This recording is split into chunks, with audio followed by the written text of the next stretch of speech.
اعوذ باللہ من الشیطان الرجیم، بسم اللہ الرحمن الرحیم۔ ہزاروں لاکھوں کروڑوں درود نبی اکرم صلی اللہ علیہ وسلم پر اور آپ کی آل پر۔ دوستو، ہمارا لائیو سلسلہ منقطع ہو گیا تھا۔ میری تمام دوستوں سے گزارش ہے، عملی گزارش ہے کہ برائے مہربانی میرے اس نمبر کے واٹس ایپ، ایمو یا فیس بک پہ آپ کال نہ کریں۔ اس سے ہوتا یہ ہے کہ ہم ایک موضوع پہ گفتگو کر رہے ہوتے ہیں تو وہ لائیو سلسلہ جو ہے وہ منقطع ہو جاتا ہے یا بند ہو جاتا ہے۔ تو آپ دوستوں سے یہ گزارش ہے کہ تقریباً کوئی آدھا گھنٹہ کا پروگرام ہے، آپ اگر کسی نے فون کرنا بھی ہے تو آدھا گھنٹہ انتظار کر لیں، ہم آپ کے لیے بیٹھے ہوئے ہیں اور ایک بڑے اچھے موضوع پہ گفتگو ہو رہی ہے۔ اچھا استاد جی، تھوڑا دانے دے بارے گل ہو رہی سی کہ پر پٹائی تو بعد کبوتروں کا جڑا دانا ہے وہ مطلب کس طرح اسفج دے وچ خصوصی طور پہ کس طرح کا ہونا چاہیے؟ پر پٹائی تو پہلے 15 دن یہ شروع کرنا چاہیے، خاص کر کے چنے، باجرہ، گندم اور موٹھ، اور اگر چاہیں تو 1 کلو میں 1 پاؤ، نہ 2 کلو میں 1 پاؤ مکئی چھوٹی جو گول ہوتی ہے، سرخ رنگ کی ہوتی ہے، بڑی مکئی نہیں ہوتی، تو یہ دانہ ان کو ڈالیں۔ 15 دن پہلے شروع کریں، اور جب آپ پار پٹائی کریں گے تو یہ پاور، اس دانے کی پاور وہ استعمال کریں گے اور بڑے اچھے پار نکلیں گے۔ اور یہی دانہ ہے جو ہم استعمال کرتے ہیں، کیونکہ پہلے جو موسم تھے وہ بہت گرم تھے۔ پہلے والا دانہ جو ہے اس میں لوگ سرسوں بھی شامل کرتے تھے، تارا میرا بھی شامل کرتے تھے، اس میں بہت سی چیزیں جن میں سے تیل نکلتا ہے۔ تو میرے حساب سے آج کل تیل والی چیزیں جو ہیں وہ نقصان ہی دیتی ہیں، کیونکہ میڈیکل کا دور ہے۔ اب آ رہے ہیں ساری واپس اپنے دیسی نسخوں پر۔ بہرحال یہ میڈیکل کا دور ہے تو جس کبوتر کو بھی وہ تیل والی چیزیں دی ہوئی ہوتی ہیں، مثلا سریوں، تارا میرا، سورج مکھی، ان پر میڈیکل اثر نہیں کرتا بلکہ نقصان دیتا ہے۔ اس لیے آج کل وہ ساری چیزیں جاتی رہی ہیں، صرف باجرہ، چنے، موٹھ اور تھوڑی گندم اور تھوڑی مکئی، یہی دانہ ہے۔ تو جب 1 ہفتہ رہ جائے تو اس میں سے چنی نکال دیں، کیونکہ یہ کبوتر کو موٹا کرتی ہے، پاورفل ہوتی ہے۔ تو اس کے بعد جب کبوتر باہر چلے جائیں تو پھر تھوڑی سی گندم اور باقی کا دھلا ہوا صاف ستھرا چھان بین کے موٹا موٹا باجرہ، یہی ان کی خوراک ہے، وہ دیتے جائیں اور ان کو اڑاتے جائیں۔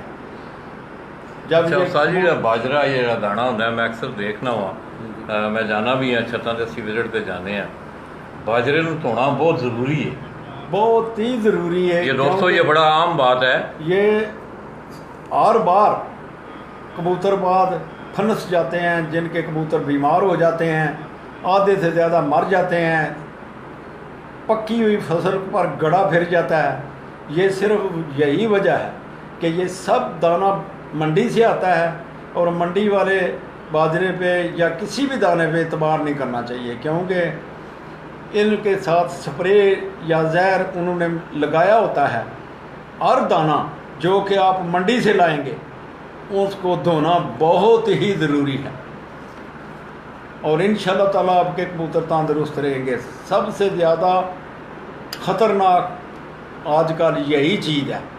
ایک تو پولٹری فارم والی بیماریوں نے بہت زور کر دیا ہے، دوسرا یہ جو دانہ آتا ہے اس میں گارنٹڈ زہر لگا ہوتا ہے، اور اس کو جلدی سے جلدی، جتنی جلدی ہو سکے فیسٹ کر کے اس کو دھو کر دھوپ میں سکھانا چاہیے۔ دو دھوپیں یا 3 دھوپیں لگا دے، کڑک کر دے، دانہ مکمل سوکھا ہونا چاہیے، اور میں نے پہلے بتا دیا ہے یہ دانہ مکس کر کے ڈالیں، تو انشاءاللہ تعالیٰ آپ کے کبوتر بھی تندرست رہیں گے اور پاورفل رہیں گے۔ اچھا نمبردار جی، یہ تو ہو گیا دانے کا، آپ نے سن لیا نمبردار جی سے کہ انہوں نے سرسوں، تارا میرا، سورج مکھی، اس کے متعلق انہوں نے کہا کہ میں جو ہے یہ چیزیں استعمال نہیں کرتا ہوں، میں گندم پہلے کرتے تھے، ہاں پہلے لوگ پہلے ہی استاد جی بھی کہتے ہیں کہ پہلے میں کرتا تھا، اب میں نہیں کرتا ہوں، میرا طریقہ کار یہ ہے۔ تو اس میں چنے وہ استعمال کرتے ہیں، گندم ہے، باجرہ ہے، مکئی ہے، اس طرح کا انہوں نے، اور 1 ہفتہ پہلے انہوں نے کہا کہ آپ जो दाना दे रहे हैं उसमें से चने आप माइनस कर दें, क्योंकि चने जो हैं वो एक वेट बढ़ाते हैं कबूतर का, उसके मतलब उसके गोश्त में, उसकी चर्बी में बढ़ोतरी होती है, पर लिहाजा आप उनको उसमें से निकाल दें। और दूसरा उन्होंने ये कहा है कि बाजरा खसूसी तौर पे जो आप लाते हैं मंडी से, आजकल आपको पता है कि जदीद दौर है, स्प्रे वगैरह किए जाते हैं फसलों पे, उसके बाद उनको स्टोरेज के लिए जो जब रखा जाता है तो फिर भी कुछ मतलब इस तरह कीड़े मार अद्वियात उनके आगे पीछे या स्प्रे की जाती हैं, उसको धोना बहुत ज़रूरी है।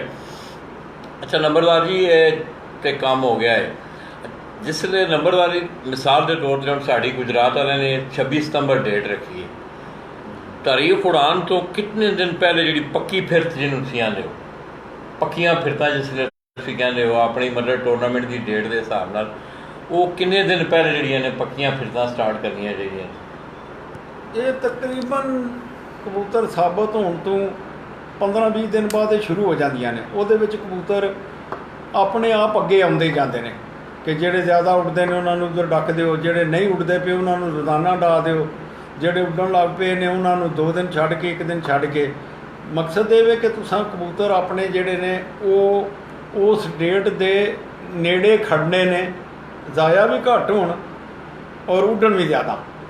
ਤੇ ਉਹਦਾ ਤਰੀਕਾਕਾਰ ਸਾਡੇ ਕੋਲ ਤਾਂ ਇਹ ਹੀ ਹੈ ਕਿ ਅਸੀਂ ਜਿਹੜੇ ਕਬੂਤਰ 5-5 6-6 ਘੰਟੇ ਲਗਾਉਣ ਲੱਗ ਪੈਂਦੇ ਨੇ ਤੇ ਉਹਨਾਂ ਨੂੰ ਮੇਰਾ ਮਤਲਬ ਹੈ ਪਹਿਲੇ ਤੇ ਮੈਂ ਅਰਜ਼ ਕਰਦੇ ਹਾਂ ਕਿ ਜਦੋਂ ਭੋਰੇ ਸ਼ੁਰੂ ਕਰਦੇ ਨੇ, ਭੋਰੇ ਵੀ ਪਾਉਂਦੇ ਨੇ, ਅਸੀਂ ਵੀ ਪਾਉਂਦੇ ਹਾਂ ਭੋਰੇ ਦੇਸੀ ਘਿਓ ਦੀ ਥੋੜ੍ਹੀ ਸਾਰੀ ਰੋਟੀ ਵਿੱਚ ਲਾ ਲਿਆ, ਤੇ ਉਹ ਜਿਹੜਾ ਕਬੂਤਰ ਉੱਡ ਕੇ ਆਇਆ ਚੌਂਕ ਇਹਨਾਂ ਨੂੰ ਖੁਰਾਕ ਨਹੀਂ ਮਿਲੀ ਹੁੰਦੀ, ਜਿਹੜਾ 5-5 ਘੰਟੇ 2-2 3-3 ਵਾਰੀ ਲਾ ਕੇ ਆਉਂਦਾ ਉਹਨੂੰ 10-10 ਭੋਰੇ ਦੇ ਕੇ ਤੇ ਪਾਣੀ ਪਿਆ ਕੇ ਤੇ ਫਰਕ ਕਰ ਦਿੱਤਾ। ਉਸ ਤੋਂ ਬਾਅਦ ਫਿਰ ਜਿਵੇਂ ਖੁਰਾਕ ਸ਼ੁਰੂ ਹੁੰਦੀ ਹੈ ਤੇ ਭੋਰਿਆਂ ਦਾ ਸਿਲਸਿਲਾ ਖਤਮ ਹੋ ਜਾਂਦਾ।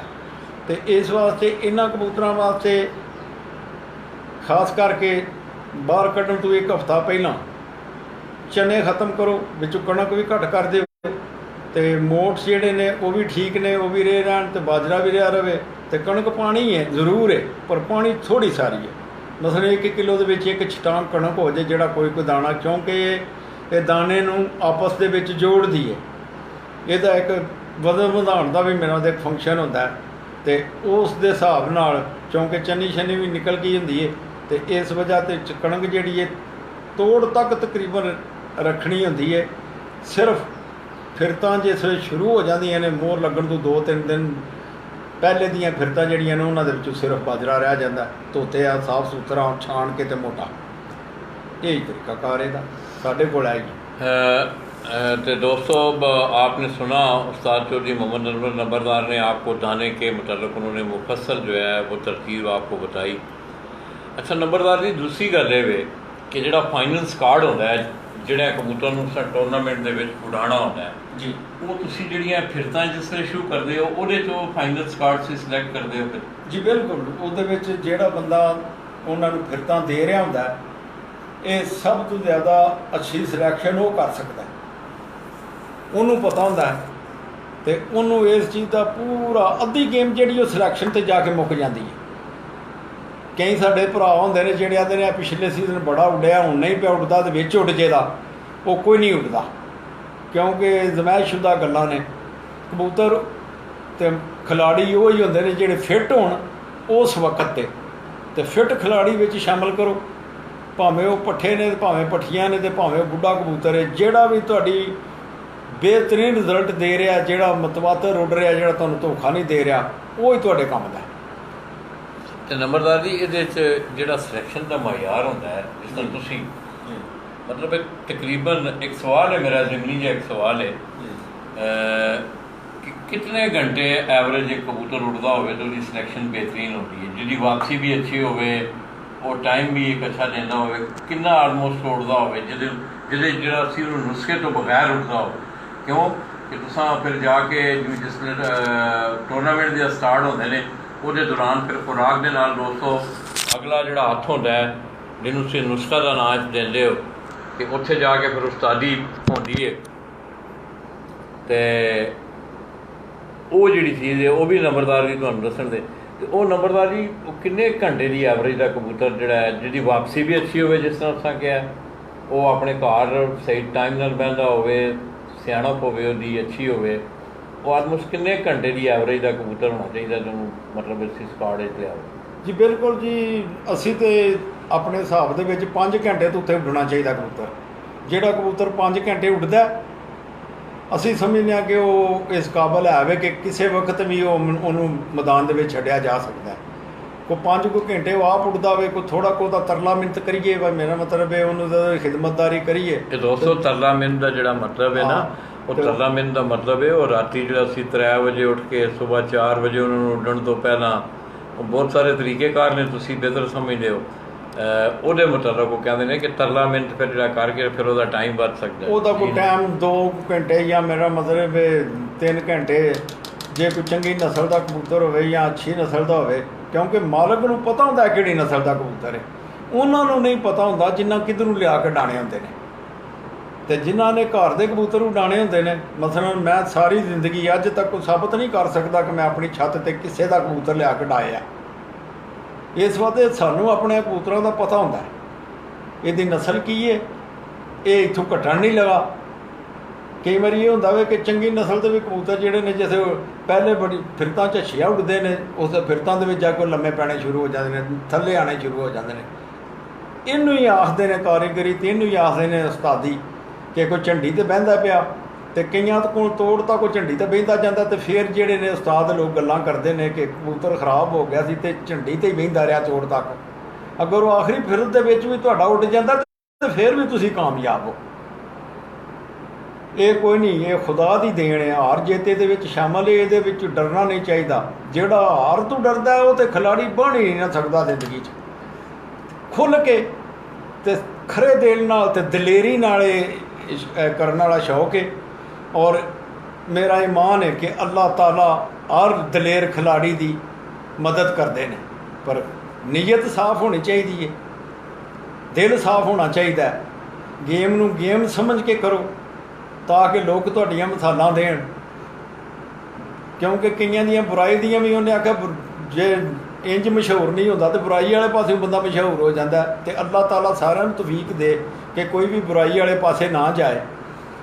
ਇਹ ਜਿਹੜੇ ਹਾਰ ਤੋਂ ਡਰਦੇ ਨੇ ਉਹ ਹੀ ਇਹ ਕੰਮ ਵੀ ਕਰਦੇ ਨੇ, ਭੈੜੇ ਕੰਮ ਜਿਹੜੇ ਨੇ ਜਾਂ ਜਿਹੜੇ ਫਰਾਡ ਲਾਉਣ ਵਾਲਾ ਕੰਮ ਹੈ, ਇਹ ਉਹ ਖਿਲਾੜੀ ਕਰਦੇ ਨੇ ਜਿਹੜੇ ਹਾਰ ਤੋਂ ਡਰਦੇ ਨੇ। ਜਿਹੜੇ ਹਾਰ ਤੋਂ ਨਹੀਂ ਡਰਦੇ, ਕਦੇ ਵੀ ਉਹਨਾਂ ਦੇ ਦਿਲ ਦੇ ਵਿੱਚ ਇਹੋ ਜਿਹੀ ਗਲਤ ਖਿਆਲੀ ਨਹੀਂ ਆਉਂਦੀ। ਅੱਲਾਹ ਤਾਲਾ ਇਹਨਾਂ ਸਾਰਿਆਂ ਨੂੰ ਤਾਕਤ ਅਤੇ ਤੌਫੀਕ ਦੇ। ਦੁਆ ਹੈ ਮੇਰੀ ਕਿ ਜਿਹੜਾ ਵੀ ਨੇਕ ਨੀਅਤ ਨਾਲ ਸ਼ੌਕ ਕਰਦਾ, ਅੱਲਾਹ ਤਾਲਾ ਉਹਦੀ ਮਦਦ ਕਰਨ ਦੇ, ਔਰ ਇਨਸ਼ਾਅੱਲਾ ਉਹ ਕਾਮਯਾਬ ਹੋਵੇਗਾ। ਇੱਕ ਵਾਰੀ ਨਹੀਂ, ਦੂਸਰੀ ਵਾਰੀ ਨਹੀਂ, ਤੀਸਰੀ ਵਾਰੀ ਉਹ ਕਾਮਯਾਬ ਜ਼ਰੂਰ ਹੋਵੇਗਾ। ਇਹ ਗਰੰਟਡ ਗੱਲ ਹੈ ਅੱਲਾਹ ਪਾਕ ਦੀ ਮਿਹਰਬਾਨੀ ਨਾਲ। ਅੱਛਾ ਨੰਬਰਦਾਰ ਜੀ, ਇਹ ਤਾਂ ਬੜੀਆਂ ਅੱਛੀਆਂ ਗੱਲਾਂ ਹੋਈਆਂ ਤੁਹਾਡੇ ਨਾਲ। ਦੋਸਤੋ ਤੁਸੀਂ ਦੇਖਿਆ ਕਿ ਉਸਤਾਦ ਚੌਧਰੀ ਮੁਹੰਮਦ ਅਨਵਰ ਨੰਬਰਦਾਰ ਗੁਰਾਲੀ ਗੁਜਰਾਤ ਨੇ ਆਪਣੇ ਤਜਰਬੇ ਦੇ ਮੁਤਾਬਕ ਪਰ ਪਟਾਈ ਤੋਂ ਲੈ ਕੇ ਉਹ ਸਾਨੂੰ ਹੁਣ ਲੈ ਨੇ ਫਿਰਤਾਂ ਦੇ ਵਿੱਚ। ਫਿਰਤਾਂ ਦਾ ਵੀ ਤਰੀਕੇਕਾਰ ਉਹਨਾਂ ਦੱਸਿਆ ਤੁਹਾਨੂੰ। ਕਬੂਤਰ ਜਿਸ ਵੇਲੇ ਲੇਸ ਹੋ ਜਾਣੇ ਨੇ, ਸਾਬਤ ਹੋ ਜਾਣੇ ਨੇ, ਉਹਨਾਂ ਨੂੰ ਕੱਢਣ ਦਾ ਤਰੀਕਾ ਵੀ ਦੱਸਿਆ, ਉਹਨਾਂ ਦਾ ਦਾਣਾ ਵੀ ਦੱਸਿਆ। ਜਿਸ ਵੇਲੇ ਪਰ ਪੱਟੇ ਜਾਂਦੇ ਨੇ ਉਹ ਅਮਲ ਵੀ ਉਹਨਾਂ ਦੱਸਿਆ ਕਿ ਮੈਂ ਆਪਣੀ ਜ਼ਿੰਦਗੀ 'ਚ ਅਮਲ ਲਾਜ਼ਮੀ ਕਰਨਾ ਵਾ ਕਿ ਦਾਬੜੇ ਦੇ ਨੀਮ ਗਰਮ ਪਾਣੀ ਲੈ ਕੇ ਜਿਸ ਵੇਲੇ ਉਹਨਾਂ ਦੀ ਪਰ ਪਟਾਈ ਹੁੰਦੀ ਹੈ ਅਤੇ ਉਹਨਾਂ ਨੂੰ ਡਿਪ ਕਰਕੇ ਅਤੇ ਫਿਰ ਅਸੀਂ ਖੁੱਡਿਆਂ ਦਾ ਉਹਨਾਂ ਤਰੀਕੇਕਾਰ ਤੁਹਾਨੂੰ ਦੱਸਿਆ। ਅੱਛਾ ਨੰਬਰਦਾਰ ਜੀ, ਇਹ ਤਾਂ ਗੱਲਾਂ ਹੋ ਗਈਆਂ।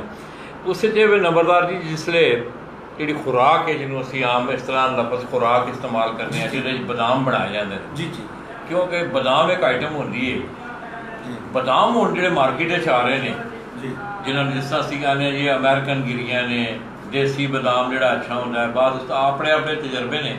ਤੁਸੀਂ ਕੀ ਰਿਕਮੈਂਡ ਕਰਦੇ ਹੋ ਕਿ ਦੇਸੀ ਬਦਾਮ ਹੋਣਾ ਚਾਹੀਦਾ? ਵੈਸੇ ਬਿਲਕੁਲ ਇਹ ਜਿਹੜੇ ਅਮਰੀਕਨ ਬਦਾਮ ਨੇ ਇਹ ਤੇ ਸਲਾਦਾਂ 'ਤੇ ਕੁਤਰ ਕੇ ਪਾਉਣ ਵਾਲੇ ਨੇ ਜਾਂ ਚੌਲਾਂ 'ਚ ਪਾਉਣ ਵਾਲੇ ਖਾਣਿਆਂ ਵਾਸਤੇ ਇਸਤੇਮਾਲ ਹੁੰਦੇ ਨੇ। ਅਮਰੀਕਨ ਬਦਾਮ ਜਿਹੜੇ ਨੇ ਬਿਲਕੁਲ ਬੇਕਾਰ ਨੇ ਮੇਰੇ ਆਪਣੇ ਇਲਮ ਦੇ ਮੁਤਾਬਕ। ਅਤੇ ਤੁਹਾਨੂੰ ਚਾਹੀਦਾ ਦੇਸੀ ਬਦਾਮ ਇਸਤੇਮਾਲ ਕਰੋ, ਘਰ ਲਿਆ ਕੇ ਉਹਨਾਂ ਨੂੰ ਭੰਨੋ। ਜੇ ਗਿਰੀਆਂ ਲਿਆਵੋਗੇ ਉਹਦੇ ਵਿੱਚ ਵੀ ਫਰਮਾਨੀ ਦੀਆਂ ਗਿਰੀਆਂ ਸ਼ਾਮਿਲ ਕਰ ਦਿੰਦੇ ਨੇ, ਕਦੀ ਕੋਈ ਸ਼ਾਮਿਲ ਕਰ ਦਿੰਦੇ ਨੇ, ਕੁਝ ਕਾਠੇ ਹੁੰਦੇ ਨੇ। ਬਦਾਮਾਂ ਦਾ ਨਾਂ ਜਿਹੜਾ ਗੁਰੂਬੰਦੀ ਨਾਂ ਹੈ ਉਹਨਾਂ ਦਾ। ਇਹ ਇੱਕ ਬਿਹਤਰੀਨ ਦੇਸੀ ਬਦਾਮ ਹੈ ਜਿਹਦੇ ਵਿੱਚੋਂ ਜਿਹੜੇ ਕੌੜੇ ਨਿਕਲਦੇ ਨੇ ਉਹਨਾਂ ਦੀ ਐਵਰੇਜ ਵੀ ਬਹੁਤ ਹੀ ਘੱਟ ਹੈ।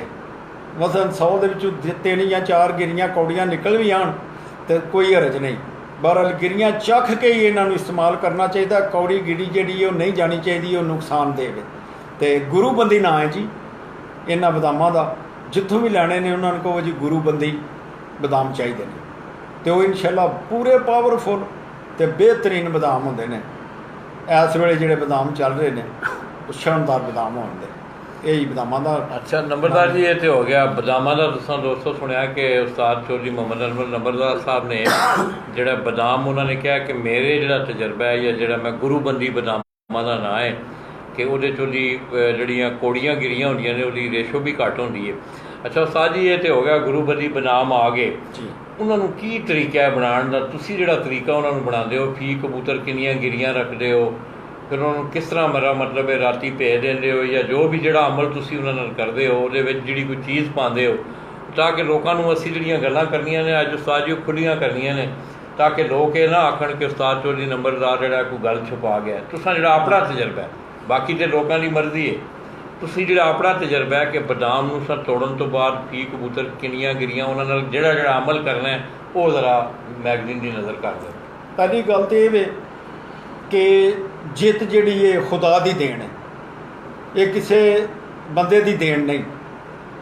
ਇੱਕੋ ਦਵਾਈ ਨਾਲ, ਇੱਕੋ ਖੁਰਾਕ ਨਾਲ ਤੁਸੀਂ 5-6 ਛੱਤਾਂ ਜਿਹੜੀਆਂ ਨੇ ਇੱਕੋ ਹੱਥ ਨਾਲ ਡਾ ਲੈਂਦੇ ਹੋ ਅਤੇ ਜਿੱਤਦਾ ਸਿਰਫ ਇੱਕ ਹੀ ਹੈ, ਜਾਂ 2 ਨੰਬਰਾਂ 'ਚ ਆ ਜਾਣ ਦੇ ਹੋਰ।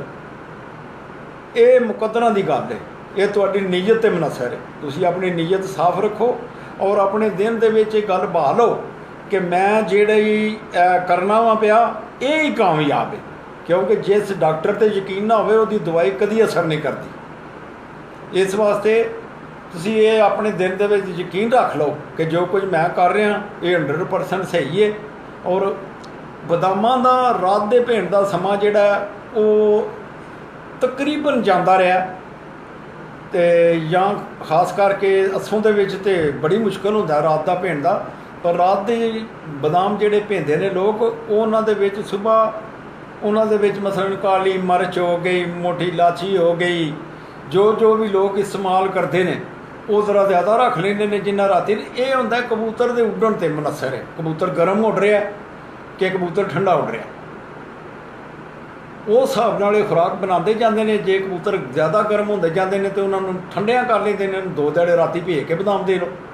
ਅਤੇ ਜੇ ਉਹ ਮੇਰਾ ਮਤਲਬ ਜੇ ਤੁਹਾਨੂੰ ਠੰਡੇ ਮਹਿਸੂਸ ਹੁੰਦੇ ਨੇ ਤਾਂ ਫਿਰ ਸੁਬਾਹ ਪਾਣੀ ਉਬਾਲੋ, ਉਹਦੇ ਵਿੱਚ ਜਿਹੜੀਆਂ ਗਿਰੀਆਂ ਤੁਸੀਂ ਪਈਆਂ ਨੇ, ਗਿਰੀ ਕੱਟਣੀ ਜ਼ਰੂਰ ਹੈ, ਨੋਕ ਵਾਲੇ ਪਾਸੇ ਨੂੰ ਕੱਟਣੀ ਜ਼ਰੂਰ ਹੈ। ਮਤਲਬ ਉਹਨੂੰ ਚੱਖਣਾ ਹੈ, ਉਹਨੂੰ ਚੱਖਣਾ ਹੈ, ਚੱਖ ਕੇ ਤੇ ਉਹਨੂੰ ਮਤਲਬ ਚੱਖ ਕੇ ਅਤੇ ਉਹਨੂੰ ਉਹ ਜਿਸ ਪਾਣੀ ਉਬਲਣ ਲੱਗ ਪਵੇ ਤਾਂ ਉਹਦੇ ਵਿੱਚ ਯਕਦਮ ਸੁੱਟ ਦਿਓ, ਚਮਚ ਕੋਲ ਰੱਖੋ, ਉਹਨੂੰ ਇੱਕ ਅੱਧਾ ਮਿੰਟ ਹੀ ਇੰਝ ਕਰਕੇ ਤੁਹਾਨੂੰ ਲਾਉਣਾ ਪੈਣਾ। ਇੱਕ ਗਿਰੀ ਕੱਢ ਕੇ ਵੇਖ ਲਓ ਤਾਂ ਉਹਨੂੰ ਇੰਝ ਕਰਕੇ ਦਬਾਓ, ਉਹ ਪੜੁੱਚ ਕਰਕੇ ਤੇ ਬਾਹਰ ਨਿਕਲ ਜਾਏਗੀ। ਅੱਛਾ। ਉਹ ਗਿਰੀਆਂ ਜਿਹੜੀਆਂ ਨੇ ਉਹਨਾਂ ਨੂੰ ਕੱਢ ਕੇ ਤੇ ਅੱਧਾ ਕੁ ਘੰਟਾ ਜਿਹੜਾ ਸਾਦੇ ਪਾਣੀ ਦੇ ਵਿੱਚ ਫਿਰ ਭਿਗੋ ਦਿਓ, ਕਿਉਂਕਿ ਉਹ ਤਪੇ ਹੁੰਦੇ ਨੇ, ਉਹ ਉਬਲਿਆ ਜਿਹਾ ਕੰਮ ਹੋ ਜਾਂਦਾ।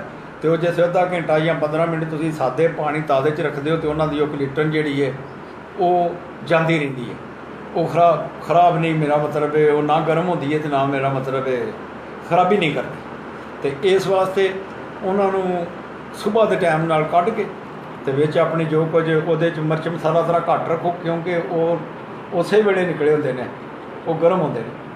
ਅਤੇ ਜੇ ਕਬੂਤਰ ਤੁਹਾਡੇ ਸਰਦੀ ਹੈ, ਹਵਾ 'ਚ ਨਮੀ ਜ਼ਿਆਦਾ ਹੈ, ਅਤੇ ਤੁਸੀਂ ਸੁਬਾਹ ਉਬਾਲ ਕੇ ਕੱਢ ਕੇ ਖੁਰਾਕ ਬਣਾ ਕੇ ਦੇ ਸਕਦੇ ਹੋ।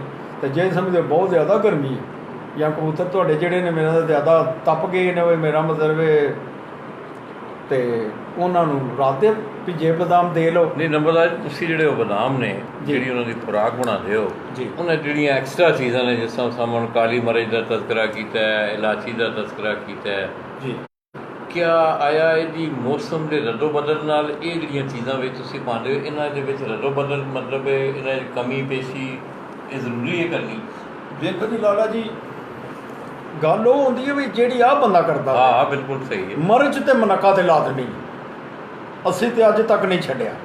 ਇਹ ਬਦਾਮ ਦੇ ਵਿੱਚ ਹੀ ਆ ਜਿਹੜੀ ਖੁਰਾਕ ਬਣਾਈ ਦੀ ਹੈ, ਹਾਂ ਪਹਿਲੇ ਮਿਰਚਾਂ 2-3 ਰਗੜ ਲਓ, ਫਿਰ ਉਸ ਤੋਂ ਬਾਅਦ ਮੇਰਾ ਮਤਲਬ ਮਨੱਕਾ ਰਗੜ ਲਓ।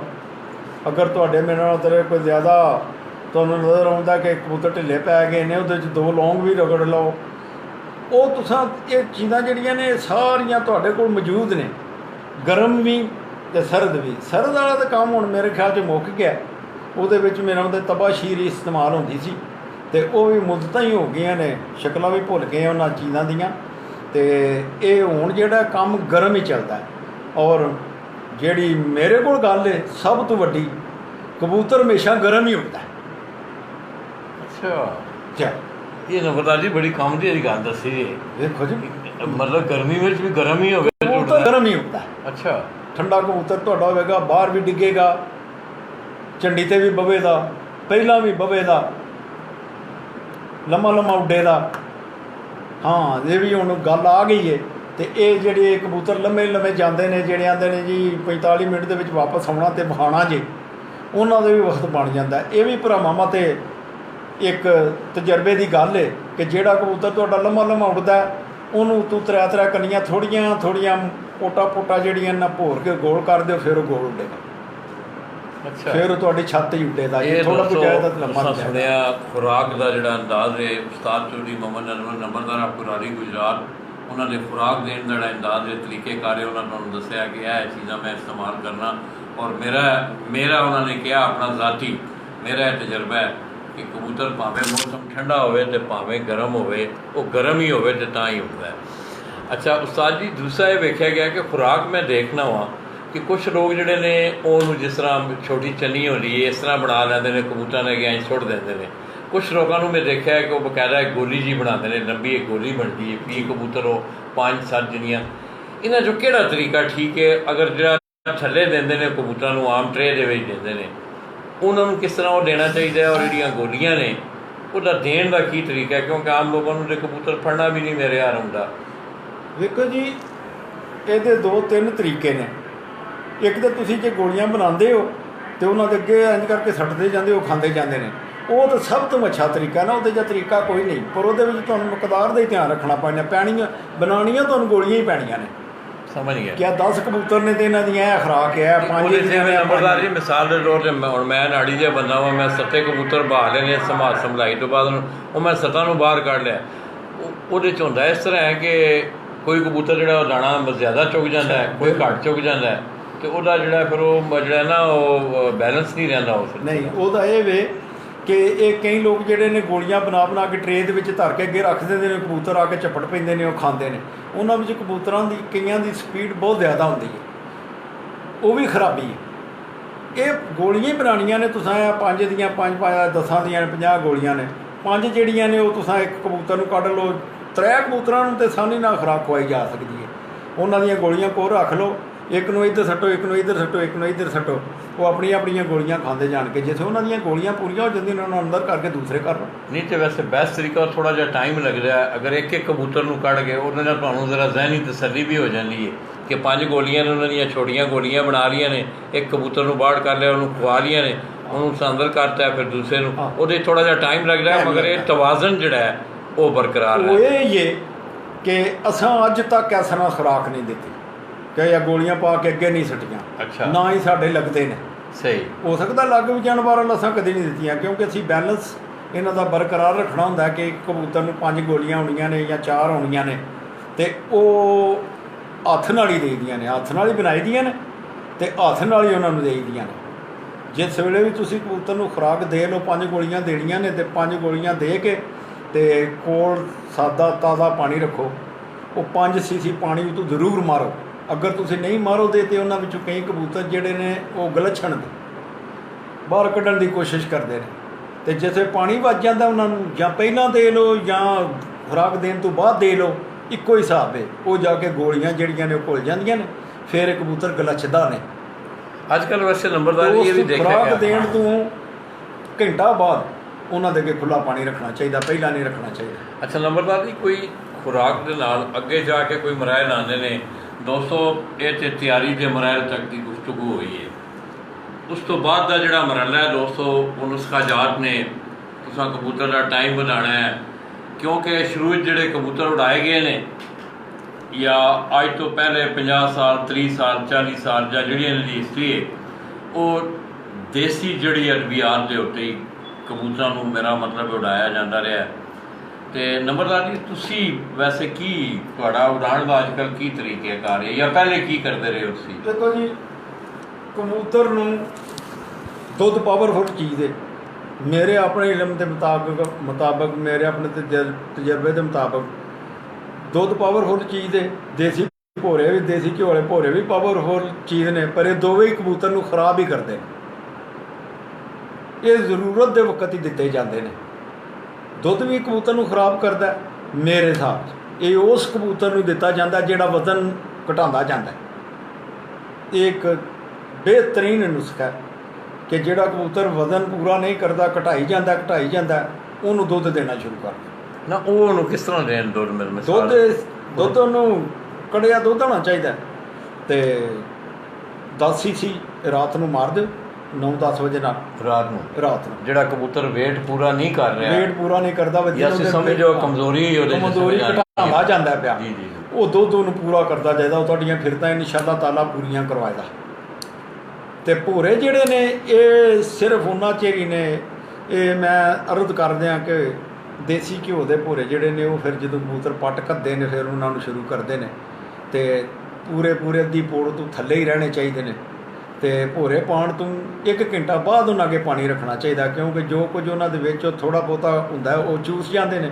ਉਸ ਤੋਂ ਬਾਅਦ ਫੋਗ ਹੀ ਰਹਿ ਜਾਂਦਾ। ਜਿਸ ਘੰਟੇ ਬਾਅਦ ਤੁਸੀਂ ਉਹਨਾਂ ਅੱਗੇ ਪਾਣੀ ਰੱਖਦੇ ਹੋ, ਉਹ ਪਾਣੀ ਪੀਂਦਿਆਂ ਸਾਰ ਹੀ ਅੱਧੇ ਘੰਟੇ ਦੇ ਵਿੱਚ ਉਹ ਫੋਗ ਵੀ ਖਤਮ ਕਰ ਜਾਂਦੇ ਨੇ। ਇਹ ਹੀ ਤਰੀਕਾ ਸਾਡੇ ਕੋਲ। ਅੱਛਾ ਨੰਬਰਦਾਰ ਜੀ, ਇਹਦੇ ਵਿੱਚ ਬਹੁਤ ਸਾਰੀਆਂ ਚੀਜ਼ਾਂ ਨੇ, ਮਤਲਬ ਕੋਈ ਜ਼ਿਮਨੀ ਗੱਲਾਂ ਆਉਂਦੀਆਂ ਨੇ ਇਹਦੇ ਦੋਸਤੋ। ਉਹ ਜਿਹੜੀਆਂ ਜ਼ਿਮਨੀ ਗੱਲਾਂ ਮੇਰੇ ਜ਼ਿਹਨ 'ਚ ਆਈਆਂ ਨੇ, ਮੈਂ ਉਹ ਫਿਰ ਦੁਬਾਰਾ ਨੰਬਰਦਾਰ ਜੀ ਉਹਨਾਂ ਦੇ ਅੱਗੇ ਰੱਖਾਂਗਾ ਔਰ ਉਸ ਮੌਜੂ 'ਤੇ ਵੀ ਉਹ ਗੁਫ਼ਤਗੂ ਕਰਨ ਦੇ। ਅਤੇ ਗੱਲ ਇਹ ਵੇ ਕਿ ਇਹ ਜਿਤਨੀਆਂ ਗੱਲਾਂ ਉਹਨਾਂ ਨੇ ਤੁਹਾਨੂੰ ਦੱਸੀਆਂ ਨੇ, ਇਹ ਨੰਬਰਦਾਰ ਜੀ ਦਾ ਆਪਣਾ 40 ਸਾਲਾ 45 ਸਾਲਾ ਤਜਰਬਾ ਹੈ। ਮੈਂ ਉਹਨਾਂ ਅੱਗੇ ਗੱਲ ਕੀਤੀ ਸੀ ਕਿ ਨੰਬਰਦਾਰ ਜੀ ਤੁਸੀਂ ਕਿਆ ਆਇਆ ਹੁਣ ਜਿਹੜਾ ਕਬੂਤਰ ਉਡਾਣ ਦਾ ਜਿਹੜਾ ਮੋਡਲ ਹੈ ਉਹਦੇ ਜਿਹੜਾ ਕੋਈ ਨੁਸਖਾ ਜਾਤ ਦਿੱਤੇ ਜਾਂਦੇ ਨੇ, ਉਹ ਕੋਈ ਦੇਸੀ ਹਵਾਲੇ ਨਾਲ ਕਰਦੇ ਹੋ ਜਾਂ ਕਿ ਤੁਸੀਂ ਵੀ ਸ਼ਾਰਟਕਟ 'ਤੇ ਆ ਗਏ ਹੋ ਕਿਉਂਕਿ ਦੁਨੀਆ ਤੇਜ਼ ਹੈ? ਨਹੀਂ ਜੀ, ਇਹ ਹੁਣ ਦੇਸੀ ਵਾਲਾ ਜ਼ਮਾਨਾ ਨਾ। ਦੇਸੀ ਵਾਲੇ ਜਿਹੜੇ ਬੰਦੇ ਨੇ ਜੀ, ਉਹ ਨੇ ਉਹਨਾਂ ਦੇ ਕਬੂਤਰ ਜਿਹੜੇ ਨਾ ਤੀਜੀ ਫਿਰਤੇ ਜਾ ਕੇ ਨਾ ਹਲੇ ਉੱਡਣਾ ਸ਼ੁਰੂ ਹੁੰਦੇ ਨੇ ਅਤੇ ਅਗਲਿਆਂ ਨੇ 200 ਘੰਟਾ ਉੱਤੇ ਚਾਹ ਸੜਿਆ ਹੁੰਦਾ ਅਤੇ ਉਹ ਤੋਂ ਕਿੱਥੋਂ ਲਾਉਣਾ। ਹੁਣ ਫਾਸਟ ਦੇ ਨਾਲ ਫਾਸਟ ਹੀ ਚੱਲਣਾ ਪੈਣਾ। ਇਹ ਨੰਬਰਦਾਰ ਜੀ ਮੈਂ ਹੁਣ ਬਾਲਾਂ ਕੋਲੋਂ ਵੀ ਸੁਣਨਾ, ਯਕੀਨ ਕਰੋ, ਜਿਹੜੇ ਬਾਲ ਕੋਈ ਟੂਰਨਾਮੈਂਟਾਂ 'ਚ ਨਹੀਂ ਵੀ ਹੁੰਦੇ, ਛੋਟੇ ਬਾਲ। ਪਿਛਲੇ ਕੁਝ ਅਰਸਾ ਪਹਿਲੇ ਦੀ ਗੱਲ ਹੈ, ਇੱਕ ਜ਼ਿਮਨੀ ਗੱਲ ਵਿੱਚ ਆ ਗਈ ਦੋਸਤੋ। ਛੋਟਾ ਜਿਹਾ ਇਕਬਾਲ ਹੈ ਅਤੇ ਮੇਰੇ ਇੱਕ ਅਜ਼ੀਜ਼ ਨੇ ਉਹਨਾਂ ਦੇ ਹਮਸਾਇਤ ਰਹਿੰਦਾ ਅਤੇ ਉਹਨੂੰ ਕਬੂਤਰ ਉਹਨੂੰ ਨਾ ਸ਼ੌਕ ਹੈ, ਮੇਰਾ ਮਤਲਬ ਹੈ। ਉਹ ਇੱਕ ਦਿਨ ਆਇਆ ਅਤੇ ਉਹਨਾਂ ਦੇ ਕਬੂਤਰ ਨਾ ਉੱਡੇ। ਉਹਨਾਂ ਟੂਰਨਾਮੈਂਟ ਵਿੱਚ ਸ਼ਾਮਲ ਸਨ ਅਤੇ ਉਹ ਛਾਤੇ ਆਉਂਦਾ, ਭਾਅ ਜੀ ਅੱਜ ਕਬੂਤਰ ਤੁਹਾਡੇ ਨਹੀਂ ਉੱਡੇ, ਕੱਲ੍ਹ ਜਿਹੜੇ ਪਰਸੋਂ ਸਾ ਕਬੂਤਰ ਉਡਾਉਣੇ ਨੇ ਨਾ ਉਹਨਾਂ ਨੂੰ ਮੋਤੀਵਾਲ ਦੇ ਕੇ ਡਾਣਾ, ਬੱਚਾ ਉਹ ਛੋਟਾ ਜਿਹਾ। ਮਤਲਬ ਇਹ ਜਿਹੜੀ ਚੀਜ਼ ਸਾਹਮਣੇ ਆ ਗਈ। ਅੱਛਾ ਨੰਬਰਦਾਰ ਜੀ, ਤੁਸੀਂ ਵੀ ਇਹਦਾ ਮਤਲਬ ਹੈ ਫਿਰ ਹੁਣ ਅੱਜ ਕੱਲ੍ਹ ਜਿਹੜਾ ਹੈ ਨਾ ਅੰਗਰੇਜ਼ਾਂ ਦੇ ਨਾਲ ਟੁਰਦੇ ਹੋ ਪਏ? ਹਾਂ ਜੀ ਬਿਲਕੁਲ। ਮੋਟੀਵਾਲ ਜਿਹੜੀ ਹੈ ਕਬੂਤਰਬਾਜ਼ੀ ਦੇ ਵਿੱਚ ਇੱਕ ਆਮ ਗੋਲੀ। ਮੋਟੀਵਾਲ ਜਿਹੜੀ ਹੈ ਇਹ ਕਬੂਤਰਬਾਜ਼ੀ ਦੇ ਵਿੱਚ ਇੱਕ ਹੀਰੋ ਗੋਲੀ ਹੈ। ਹੀਰੋ ਦਾ ਇਹਨੂੰ ਖਿਤਾਬ ਦਿੱਤਾ ਗਿਆ ਹਰ ਬੰਦੇ ਕੋਲ। ਨੰਬਰਦਾਰ ਜੀ ਕਦੋਂ ਤੋਂ ਇਹ ਸਿਲਸਿਲਾ? ਵੈਸੇ ਤੁਸੀਂ ਤੇ ਖੈਰ ਇਹਦੇ 'ਚ ਸ਼ਾਮਲ ਹੋ। ਮੈਂ ਤੇ ਚੋਖਾ ਚਿਰ 15 ਤੋਂ 20 ਸਾਲ ਫਾਰਮ ਵਾਲੀ ਛੱਤ ਜਿਹੜੀ ਹੈ ਮਿਰਜ਼ੇ ਰਸ਼ੀਦ ਬੇਗ ਦੀ ਮੁਰਗੀਖਾਨੇ ਵਾਲੀ, ਉੱਥੋਂ 15 ਤੋਂ 20 ਸਾਲ ਜਿਹੜੇ ਉਡਾਏ ਨੇ ਉਹ ਕਬੂਤਰ ਸਿਰਫ ਦੇਸੀ ਤੇ। ਦਿਨ ਨੂੰ ਠੰਡਾ ਪਾਣੀ ਦੇ ਦੇਣਾ, ਕੋਈ ਦੇ ਲਓ, ਮੇਰਾ ਮਤਲਬ ਰੀੜ ਦੇਸੀ ਹੋ ਗਈ ਜਾਂ ਮੇਰਾ ਮਤਲਬ ਉਹਦੇ 'ਚ ਥੋੜ੍ਹੀ ਕੋਈ ਮਲਾਠ ਹੋ ਗਈ, ਜਿਨ੍ਹਾਂ ਦਾ ਅਸਰ ਮੇਰਾ ਮਤਲਬ ਠੰਡਾ ਹੁੰਦਾ ਹੈ। ਇਹ ਟ੍ਰਿਪਲ ਆਉਂਦਾ ਹੈ, ਔਲੇ ਭੈੜੇ ਰੀੜਾਂ, ਉਹ ਬੜਾ ਚਿਰ ਦਿੰਦੇ ਰਹੇ ਆ। ਉਦੋਂ ਮੌਸਮ ਵੀ ਹੋਰ ਸਨ, 15-20 ਸਾਲ ਪਹਿਲਾਂ ਦੀ ਗੱਲ ਹੈ।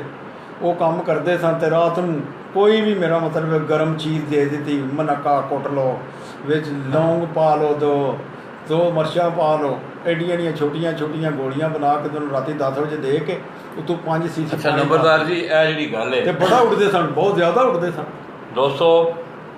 ਅੱਜ ਅਸੀਂ ਉਸ ਗੱਲ ਤੋਂ ਵੀ ਪਰਦਾ ਉਠਾਵਾਂਗੇ ਕਿ ਮੈਨੂੰ ਯਾਦ ਹੈ ਬੜੀ ਅੱਛੀ ਤਰ੍ਹਾਂ, ਕੁਛ ਅਰਸਾ ਪਹਿਲੇ ਕੁਛ ਦੋਸਤਾਂ ਨੇ ਫੇਸਬੁੱਕ ਦੇ ਉੱਤੇ ਇੱਕ ਬੜਾ ਅੱਛਾ ਇੱਕ ਸਿਲਸਿਲਾ ਸ਼ੁਰੂ ਕੀਤਾ। ਸਿਆਲਕੋਟ ਤੋਂ ਨੇ ਇੱਕ ਦੋਸਤ, ਫਰਾਂਸ ਤੋਂ ਇੱਕ ਦੋਸਤ ਨੇ, ਪਿੰਡੀ ਨਾਲ ਉਹਨਾਂ ਦਾ ਤਾਲੁਕ ਹੈ। ਉਹਦੇ ਵਿੱਚ ਬਹੁਤ ਸਾਰੀ ਜਿਹੜੀ ਹੈ ਨਾ ਰਹਿਨੁਮਾਈ ਲੋਕਾਂ ਦੀ ਹੋਈ, ਉਹਨਾਂ ਦੀ ਪ੍ਰੋਟੈਕਸ਼ਨ ਦੇ ਉੱਤੇ ਗੁਫ਼ਤਗੂ ਹੋਈ, ਖੁਰਾਕਾਂ ਦੇ ਮੁਤਲਕ, ਉਹਨਾਂ ਦੀ ਮੇਰਾ ਸਿਹਤ ਦੇ ਮੁਤਲਕ। ਉਹ ਬੜੇ ਅੱਛੇ ਪ੍ਰੋਗਰਾਮ ਸਨ। देखा देखी मैं भी एक प्रोग्राम शौक शुरू किया सी। ਉਹਦੇ 'ਚ ਇਹ ਹੋਇਆ ਕਿ ਇੱਥੇ ਤੱਕ ਦੀਆਂ ਗੱਲਾਂ ਤਾਂ ਠੀਕ ਹੋਣੀਆਂ ਸਨ। ਮੈਨੂੰ ਬੜੀ ਅੱਛੀ ਤਰ੍ਹਾਂ ਯਾਦ ਹੈ, ਬੜੇ ਨਾਮਵਰ ਉਸਤਾਦ ਨੇ, ਉਹਨਾਂ ਨਾਲ ਗੁਫ਼ਤਗੂ ਹੋ ਰਹੀ ਸੀ ਬੱਚਿਆਂ ਦੀ ਤਿਆਰੀ ਦੇ ਹਵਾਲੇ ਨਾਲ ਉਹਨਾਂ ਦੀ। ਅਤੇ ਜਿਸ ਵੇਲੇ ਉਹ ਇਸ ਮਰਹਲੇ 'ਤੇ ਆਏ ਅੱਗੇ ਆ ਕੇ ਮੈਂ ਉਹਨਾਂ 'ਤੇ ਇੱਕ ਸਵਾਲ ਕੀਤਾ। ਮੈਂ ਕਿਹਾ ਉਸਤਾਦ ਜੀ ਤੁਸੀਂ ਕੋਈ ਦੇਸੀ ਨੁਸਖਾ ਯਾਦ ਇਸਤੇਮਾਲ ਕਰਦੇ ਹੋ ਉਡਾਣ 'ਚ, ਜਾਂ ਕੋਈ ਤੁਹਾਡਾ, ਮੇਰਾ ਮਤਲਬ ਹੈ ਹੁਣ ਜਿਸ ਤਰ੍ਹਾਂ ਨਵਾਂ ਇੱਕ ਤਰੀਕੇਕਾਰ ਹੈ ਕਿ ਇੱਕ ਸ਼ਾਰਟਕਟ ਹੈ। ਅਤੇ ਉਹਨਾਂ ਨੇ ਕਿਹਾ ਲਾਲਾ ਜੀ ਮੈਂ ਇਸ ਗੱਲ ਤੋਂ ਅੱਗੇ ਮਾਜ਼ਰਤ ਕਰਾਂਗਾ, ਇਹ ਚੀਜ਼ਾਂ ਮੈਂ ਨਹੀਂ ਦੱਸ ਸਕਦਾ। ਖੈਰ ਮੈਂ ਉਸ ਗੱਲ ਨੂੰ ਇੱਕ ਆਪਣੇ ਵਾਸਤੇ ਇੱਕ ਚੈਲੰਜ ਸਮਝਿਆ। ਉਸ ਤੋਂ ਨੈਕਸਟ ਡੇ ਮੇਰੇ ਇੱਕ ਦੋਸਤ ਨੇ ਕਰਾਚੀ, ਉਹਨਾਂ ਨੇ ਉਹ ਦੇਸੀ ਜਿਹੜੀਆਂ ਚੀਜ਼ਾਂ ਸਨ ਉਹਨਾਂ ਨੂੰ ਮੁਦੱਬਰ ਕਰਨ ਦਾ ਤਰੀਕਾ, ਉਹਨਾਂ ਨੂੰ ਬਣਾਉਣ ਦਾ ਤਰੀਕਾ, ਉਹ ਸਾਰਾ ਉਹਨਾਂ ਨੇ ਬੜੀ ਵਜ਼ਾਹਤ ਨਾਲ ਦੱਸ ਦਿੱਤਾ, ਬਲਕਿ ਉਹ ਖੁਦ ਬਣਾਉਂਦੇ ਵੀ ਸਨ। ਅਤੇ ਨੰਬਰਦਾਰ ਜੀ ਅੱਜ ਇੱਕ ਗੱਲ ਤੋਂ ਪਰਦਾ ਚੁੱਕਣਾ ਔਰ ਗੁਜਰਾਤ ਤੋਂ ਇਹ ਗੱਲ ਜਾਣੀ ਚਾਹੀਦੀ ਇਨਸ਼ਾ ਅੱਲਾ। ਦੋਸਤੋ ਤੁਹਾਨੂੰ ਮੈਂ ਅੱਜ ਇਸੇ ਕਰਕੇ ਆ ਕੇ ਇੱਥੇ ਬੈਠਾ ਉਸਤਾਦ ਜੀ ਉਹਨਾਂ ਕੋਲ। ਉਸਤਾਦ ਜੀ ਅੱਜ ਇਸ ਗੱਲ ਤੋਂ ਪਰਦਾ ਚੁੱਕੋ, ਬਹੁਤ ਸਾਰੇ ਲੋਕਾਂ ਨੂੰ ਇਹ ਪਤਾ ਹੈ, ਮੋਤੀਵਾਲ ਦਾ ਤਾਂ ਸਾਰੀ ਦੁਨੀਆ ਨੂੰ ਪਤਾ ਹੈ, ਜੀ ਜੀ, ਬੱਚੇ ਨੂੰ ਪਤਾ ਹੈ। ਜੀ ਜੀ। ਉਸਤਾਦ ਜੀ ਦੇ ਦੇਣ ਦਾ ਕੀ, ਤੁਸੀਂ ਕਿਹੜਾ ਤਰੀਕਾ ਇਸਤੇਮਾਲ ਕਰਦੇ ਹੋ ਇਹਦੇ ਦੇਣ ਦਾ, ਉਹ ਕੀ ਤਰੀਕਾ ਇਹਦਾ? ਦੇਖੋ ਜੀ, ਅਸੀਂ ਇਹਦੇ ਦੇਣ ਦੇ ਵਕਤ ਜਿਹੜੇ ਨੇ ਲੋਕਾਂ ਨੇ ਆਪਣੇ ਵੱਖਰੇ ਵੱਖਰੇ ਰੱਖੇ ਨੇ। ਜਿੰਨਾ ਸਖਤ ਕਰਨੀ ਹੁੰਦੀ ਉਹ ਰਾਤੀ 1 ਵਜੇ ਨਾਲ 2 ਵਜੇ ਨਾਲ ਵੀ ਦੇ ਦਿੰਦੇ ਨੇ, ਕਈ 11 ਵਜੇ ਦਿੰਦੇ ਨੇ। ਜਿਹੜੀ ਅਸੀਂ ਕਰਨੇ ਆ ਉਹ ਸਾਡਾ 10 ਵਜੇ ਦਾ ਹੀ ਟਾਈਮ ਹੈ। ਉਹਦੇ ਵਿੱਚ ਇੱਕ ਮੋਟੀਵਾਲ ਹੁੰਦੀ ਹੈ ਅਤੇ ਉਹਦੇ ਵਿੱਚ ਕੋਈ ਡੈਸਕਾ ਲੈ ਲਓ, ਉਹਦੇ ਵਿੱਚ ਕੋਈ ਐਵਲ ਅੱਧੀ ਲੈ ਲਓ, ਉਹਦੇ ਵਿੱਚ ਕੋਈ ਵੀ ਤੁਸੀਂ ਜਿਹੜੀ ਇਹਨਾਂ ਗੋਲੀਆਂ ਨੂੰ ਨਹੀਂ। ਮਿਸਾਲ 1 ਮਿੰਟ ਨੰਬਰਦਾਰ ਜੀ, 1 ਮਿੰਟ। ਇਸ ਗੱਲ ਨੂੰ ਜੇ ਖੋਲ੍ਹਣਾ ਅਤੇ ਇਸ ਕੁੰਜੀ ਨੂੰ, ਇਸ ਗੁੱਠੀ ਨੂੰ ਖੋਲ੍ਹਣਾ ਅਤੇ ਇਹਨੂੰ ਅੱਜ ਮੁਕੰਮਲ ਖੋਲ੍ਹਣਾ ਚਾਹੀਦਾ। ਦੇਖੋ ਉਸਤਾਦ ਜੀ, ਅਗਰ 1 ਮਿੰਟ, ਇਹਦੇ 2 ਚੀਜ਼ਾਂ ਨੇ ਕਿ ਬਾਅਦ ਜਗ੍ਹਾ ਦੇ ਉੱਤੇ ਲੋਕ ਕਬੂਤਰ, ਹੁਣ ਲਾਹੌਰ ਦੀ ਗੇਮ ਹੈ, ਉੱਥੇ 7 ਕਬੂਤਰ ਉੱਡਦੇ ਨੇ, ਜੇਠ 'ਚ ਵੀ। ਸਾਡੇ ਇੱਥੇ ਗੁਜਰਾਤ ਦੀ ਹੈ ਕਿ ਅਸੀਂ 11 ਕਬੂਤਰ ਉਡਾਉਂਦੇ ਹਾਂ ਜੀ। ਇਹਨਾਂ ਦੋਵਾਂ ਰੇਸ਼ੋਆਂ ਦੇ ਹਿਸਾਬ ਨਾਲ ਅਗਰ ਤੁਸੀਂ ਇਸ ਗੱਲ ਨੂੰ ਦੱਸਦੇ ਹੋ, ਤਾਂ ਜਿਹੜਾ ਆਪਣਾ ਤੁਹਾਡਾ ਤਰੀਕੇਕਾਰ ਹੈ, ਲੋਕਾਂ ਦਾ ਨਹੀਂ ਪਤਾ ਸਾਨੂੰ, ਜਾਂ ਲੋਕ ਕਿਸ ਤਰ੍ਹਾਂ ਇਸਤੇਮਾਲ ਕਰਦੇ ਨੇ, ਕੀ ਉਹਨਾਂ ਦਾ ਤਰੀਕਾ ਕਰੋ ਸੰਜੋਕੋ ਮੋਬਾਈਲ ਹੋ ਤੋ ਲੋਕ ਕਿਸ ਤਰ੍ਹਾਂ ਇਸਤੇਮਾਲ ਕਰਦੇ ਨੇ, ਤੁਸੀਂ ਉਹਨਾਂ ਕਬੂਤਰਾਂ ਦੀ ਰੇਸ਼ੋ ਦੇ ਹਵਾਲੇ ਨਾਲ ਜ਼ਰਾ ਵਜ਼ਾਹਤ ਨਾਲ ਇਸ ਗੱਲ ਨੂੰ ਉਸਤਾਦ ਜੀ ਲੋਕਾਂ ਨੂੰ ਦੱਸ ਦਿਓ, ਸਾਡੀ ਜ਼ਿੰਦਗੀ ਦੀ ਇੱਕ ਯਾਦ ਬਣ ਜਾਏਗੀ। ਮੈਂ ਤੁਹਾਡੇ ਅੱਗੇ ਪਹਿਲਾਂ ਹੀ ਅਰਜ਼ ਕਰ ਚੁੱਕਿਆ ਕਿ ਬਈ ਮੇਰਾ ਮਤਲਬ ਹੈ ਮੇਰੇ ਕੋਲ ਛਪਾਉਣ ਵਾਲੀ ਮੈਨੂੰ ਜਾਚ ਹੀ ਨਹੀਂ ਗੱਲ ਛਪਾਉਣ ਦੀ। ਦੋਸਤੋ ਗੱਲ ਸੁਣ ਰਹੇ ਹੋ ਅਤੇ ਬੜੇ ਗੌਰ ਨਾਲ ਸੁਣਨਾ ਇਹਨਾਂ ਗੱਲਾਂ ਨੂੰ। ਅਤੇ ਬਿਲਕੁਲ ਜਿਸ ਬੰਦੇ ਨੇ ਮੇਰੇ ਕੋਲ ਕੋਈ ਗੱਲ ਪੁੱਛੀ ਹੈ, ਭਾਵੇਂ ਉਹ ਕਿੰਨੀ ਵੀ ਗੰਦੀ ਤਰ੍ਹਾਂ ਦੀ ਹੈ ਨਾ, ਜੇ ਮੈਂ ਉਹ ਗੁਨਾਹ ਕੀਤੇ ਆ ਅਤੇ ਮੈਂ ਕਦੇ ਵੀ ਨਹੀਂ ਆਖਿਆ ਨਹੀਂ ਕੀਤਾ। ਇੱਕ ਬੰਦਾ ਗੁਨਾਹ ਕਰਦਾ ਫਿਰ ਉੱਤੋਂ ਝੂਠ ਬੋਲ ਕੇ ਡਬਲ ਗੁਨਾਹ ਕਰ ਲੈਂਦਾ, ਇਹ ਕਿਹੜਾ ਤਰੀਕਾ ਹੈ? ਡੈਸਕਾ ਸੁਣੋ ਦੋਸਤੋ, ਇਹ 2-3 ਕੰਪਨੀਆਂ ਬਣਾਉਂਦੀਆਂ ਨੇ। ਇਹਨਾਂ ਗੋਲੀਆਂ ਦਾ ਨਾਂ ਇਹਨਾਂ ਨੂੰ ਅੰਗਰੇਜ਼ੀ ਵਿੱਚ ਆਖਦੇ ਨੇ ਸਟੀਰਾਇਡ ਗੋਲੀਆਂ। ਇਹ ਜਿਹੜੀਆਂ ਦਿਮਾਗ ਨੂੰ ਮੌਫ, ਜਾਂ ਮੇਰਾ ਮਤਲਬ ਹੈ ਕੁਝ ਥੋੜ੍ਹਾ ਬਹੁਤਾ ਇਹਨਾਂ ਦੇ ਵਿੱਚ ਨਸ਼ਾ ਹੁੰਦਾ। ਡੈਸਕਾ ਹੋ ਗਈ, ਐਵਲ ਹੋ ਗਈ, ਇਹ 4 ਕੰਪਨੀਆਂ ਬਣਾਉਂਦੀਆਂ ਨੇ ਡੈਸਕਾ, ਭੋਰੇ ਰੰਗ ਦੀ, ਕੋਈ ਕਿਸੇ ਰੰਗ ਦੀ। ਇਹਨਾਂ ਵਿੱਚੋਂ ਕੋਈ ਵੀ ਗੋਲੀ ਲੈ ਲਓ, ਕੋਈ ਜ਼ਰੂਰੀ ਨਹੀਂ ਕਿ ਹੁਣ ਮੇਰਾ ਤਾਂ ਤੁਹਾਨੂੰ ਹੁਣ ਇੱਥੋਂ ਨਹੀਂ ਪਈ ਲੱਭਦੀ। ਇੱਕ ਸਟੀਰਾਇਡ ਗੋਲੀ ਤੁਹਾਨੂੰ ਨਹੀਂ ਲੱਭਦੀ, ਇੱਕ ਡੈਟਰਾ ਕਾਟਰ 'ਚ ਵੀ ਛੋਟੀ ਜਿਹੀ ਗੋਲੀ ਹੁੰਦੀ ਹੈ, ਤੁਹਾਨੂੰ ਕੋਈ ਵੀ ਨਹੀਂ ਲੱਭਦੀ। ਅਤੇ ਜਿਹੜੀ ਤੁਹਾਨੂੰ ਅਵੇਲੇਬਲ ਲੈਣਾ ਉਹ ਲੈ ਲਓ, ਤੁਹਾਡਾ ਕੰਮ ਕਰੇਗੀ। ਅੱਛਾ ਉਸਤਾਦ ਜੀ, ਮਿਸਾਲ ਦੇ ਤੌਰ 'ਤੇ ਅਸੀਂ ਗੁਜਰਾਤ 'ਚ ਅਸੀਂ 7 ਕਬੂਤਰ ਨੇ ਜੀ, ਫਿਰ ਤਾਂ ਜੋ ਉਡਾਏ ਜਾਂਦੇ ਨੇ, ਉਹਦੇ ਵਾਸਤੇ ਕਿੰਨੀ ਉਹਦੀ ਰੇਸ਼ੋ ਹੋਵੇ, ਤੁਹਾਡਾ ਜਿਹੜਾ ਦੇਣ ਦਾ ਤਰੀਕਾ ਨਾਲ ਉਹਦਾ ਮੋਤੀਵਾਲ ਦਾ ਜਾਂ ਡਸਕਾ, ਇਹਦੇ ਜਿਹੜੀਆਂ ਆਖਰੇ 53 ਗੋਲੀਆਂ ਸ਼ਾਮਲ ਹੋਣੀਆਂ ਚਾਹੀਦੀਆਂ ਨਹੀਂ, ਇੱਕ ਹੀ ਨਹੀਂ? ਹਾਂ, ਮੋਟੀਵਾਲ ਤਾਂ ਹੀਰੋ ਹੀ ਨਾ, ਮੋਟੀਵਾਲ ਤਾਂ ਮੇਰਾ ਮਤਲਬ ਲਾਲ ਭਰੀ ਹੋਈ ਨਾ ਜਿਹਨੂੰ ਆਖਦੇ ਨੇ। ਸਹੀ, ਇੱਕ ਉਹ ਲਾਜ਼ਮੀ ਹੈ। ਅੱਛਾ, ਬਾਕੀ ਨਾਲ ਕੋਈ ਲੱਭ ਲਓ, ਡੈਸਕਾ ਕਿਸੇ ਕੰਪਨੀ ਦੀ ਲੱਭ ਲਓ, ਐਵਲ ਲੈ ਲਓ, ਜਾਂ ਮੇਰਾ ਮਤਲਬ ਡੈਟਾ ਕਾਰਟ੍ਰਿਜ ਲੈ ਲਓ। ਜਿੰਨੀਆਂ ਗੋਲੀਆਂ ਇਸ ਮੈਡੀਸਨ ਕਬੂਤਰਬਾਜ਼ੀ ਦੇ ਵਿੱਚ ਘੱਟ ਹੋਣਗੀਆਂ, ਉਹਨਾਂ ਤੁਹਾਡਾ ਕਬੂਤਰ ਜ਼ਿਆਦਾ ਲੰਮੀਆਂ ਪਰਵਾਜ਼ਾਂ ਦੇਦਾ, ਉਹਨਾਂ ਜ਼ਿਆਦਾ 11 ਵਾਲਾ, 12 ਵਾਲਾ, 15 ਵਾਲਾ ਉਹ ਲੰਮਾ ਉੱਡੇਗਾ। ਅਤੇ ਜਿਹੜੀਆਂ ਚੋਖੀਆਂ ਗੋਲੀਆਂ ਹੁੰਦੀਆਂ ਨੇ, ਕਈ ਬੰਦੇ 3 ਫਲਾਣੀਆਂ ਨੇ ਅਤੇ 3 ਫਲਾਣੀਆਂ ਨੇ, ਇੱਕ ਮੋਟੀਵਾਲ 4 ਗੋਲੀਆਂ ਨੇ, 5 ਨੇ, ਇਹ ਸਾਰੀਆਂ ਜਿੰਨੀਆਂ ਨੇ 2-3 ਫਿਰਤਾਂ ਦੇ ਵਿੱਚ ਜਾ ਕੇ ਫਿਰ ਲੰਮਿਆਂ ਕਰ ਸਕਦੀਆਂ ਨੇ ਕਬੂਤਰ ਨੂੰ, ਕਿਉਂਕਿ ਮੈਡੀਸਨ ਕਬੂਤਰ ਨੂੰ ਅੰਦਰੋਂ ਖਾਂਦਾ, ਅੰਦਰੋਂ ਵਲੇਟਦਾ। ਕਿਉਂਕਿ ਜਿਸ ਵੇਲੇ ਕਬੂਤਰ ਖੁਸ਼ਕ ਹੁੰਦਾ, ਕਬੂਤਰ ਦਾ ਪਾਣੀ ਜਿਸਮ ਦਾ ਜਿਸ ਵੇਲੇ ਘਟਦਾ ਜਾਂਦਾ ਅਤੇ ਉਹ ਥੱਲੇ ਆਉਂਦਾ ਜਾਂਦਾ, ਤੇ ਕਈ ਊੜ ਮੱਤ ਵਾਲੇ ਕਬੂਤਰ ਹੁੰਦੇ ਨੇ, ਦਲੇਰ ਕਬੂਤਰ ਹੁੰਦੇ ਨੇ, ਉਹ ਐਡੀ ਕਾਲੀ ਕੋਸ਼ਿਸ਼ ਨਹੀਂ ਕਰਦੇ, ਉਹਨਾਂ ਦਾ ਟਾਈਮ ਹੀ ਨਹੀਂ ਹੋ ਜਾਂਦਾ, ਉਹਨਾਂ ਨੂੰ ਦਵਾਈ ਵੱਧ ਦਿੱਤੀ ਗਈ ਹੁੰਦੀ ਹੈ। ਜਿਸ ਵੀ ਉਹਨਾਂ ਦੇ ਜਿਸਮ ਦਾ ਪਾਣੀ ਖੁਸ਼ਕ ਹੁੰਦਾ ਤੇ ਉਹ ਊੜ ਮੱਤ ਦੇ ਵਿੱਚ ਟਿਕੇ ਹੁੰਦੇ ਨੇ, ਫਿਰ ਉਹ ਬਾਹਰ ਡਿੱਗ ਪੈਂਦੇ ਨੇ, ਜਾਂਦੇ ਨੇ। ਅੱਛਾ ਉਸਤਾਦ ਜੀ, ਤੇ ਬਣਾਉਣ ਦਾ ਕੀ ਤਰੀਕਾ ਹੈ? ਇਹਦੀ ਕੋਈ ਵੀ ਆ 2 ਗੋਲੀਆਂ ਲਾਓ, ਠੀਕ ਹੋ ਗਿਆ।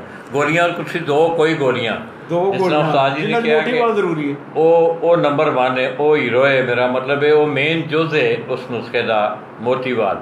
ਦੂਸਰੀ ਮਾਡਰਨ ਗੋਲੀ ਵੀ ਕੰਮ ਕਰਦੀ ਹੈ, ਪਰ ਉਹਦੀ ਨਿਸ਼ਾਨ ਦੀ ਐਵਰੇਜ ਜਿਹੜੀ ਉਹ ਜ਼ਿਆਦਾ ਹੈ, ਉਹ ਜ਼ਰਾ ਲੈਵਲ 'ਤੇ ਨਹੀਂ। ਮੇਰਾ ਮਤਲਬ 100% ਨਹੀਂ, ਮੇਰੇ ਹਿਸਾਬ 'ਚ ਇਹ ਗੋਲੀ ਜਿਹੜੀ ਹੈ ਮੋਤੀਵਾਲ ਇਹ 100% ਹੈ।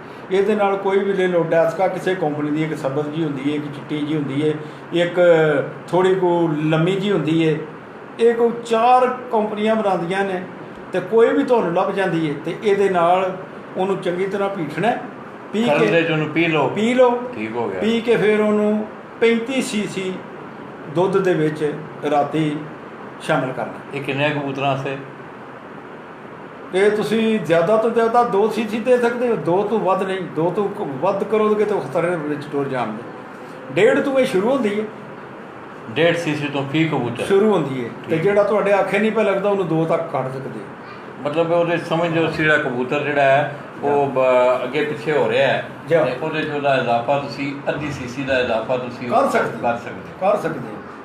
ਉਂਝ ਤਾਂ ਫਿਰ ਕਈ ਬੰਦੇ ਜਿਹੜੇ ਨੇ ਸਾਡੇ ਭਰਾ ਨੇ, ਉਹ ਜਿਸ ਵੇਲੇ ਆਉਂਦੇ ਨੇ ਜਾਂ ਪਾਉ 12 ਤੇ ਜਾਂ 3 ਕਾਣੇ, ਉਹ 2.5 3 ਵੀ ਦੇ ਕੇ ਚਾੜ ਛੱਡਦੇ ਨੇ। ਜਿਹੜਾ ਉਹਨੇ ਆਖਿਆ ਜਿਹਨੂੰ ਲੱਗ ਗਈ, ਜਿਹਦਾ ਉਹ ਤੋਂ ਨਿਕਲ ਆਇਆ, ਸ਼ਾਮੀ ਨਿਕਲ ਆਇਆ 4-5 ਵਜੇ। ਅੱਛਾ ਨੰਬਰਦਾਰੀ, ਇਹ ਤੇ ਹੋ ਗਈ ਗੱਲ, ਚਲੋ ਠੀਕ ਹੈ।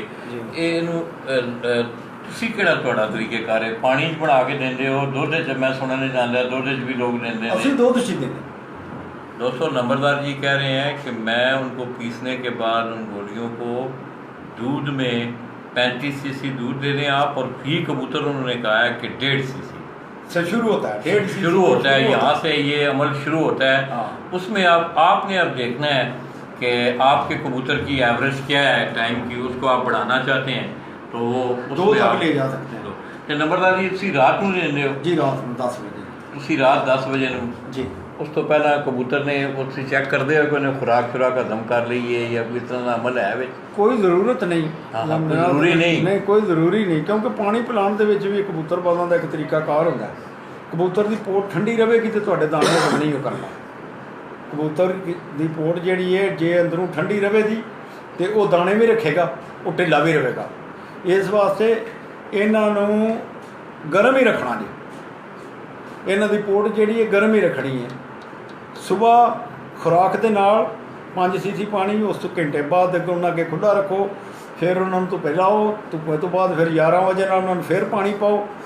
ਪਾਣੀ ਤਾਜ਼ਾ ਪਾ ਕੇ ਤੇ ਫਿਰ ਉਹਨਾਂ ਨੂੰ ਖੁੱਡੇ ਖੋਲ੍ਹ ਦਿਓ। ਉਹਨਾਂ ਦੇ ਵਿੱਚ ਰਿਲੈਕਸ ਰਹਿਣ, ਅੰਦਰ ਬਾਹਰ ਆਉਂਦੇ ਜਾਂਦੇ ਰਹਿਣ ਦਾਣੇ ਦੇ ਟਾਈਮ ਤੱਕ।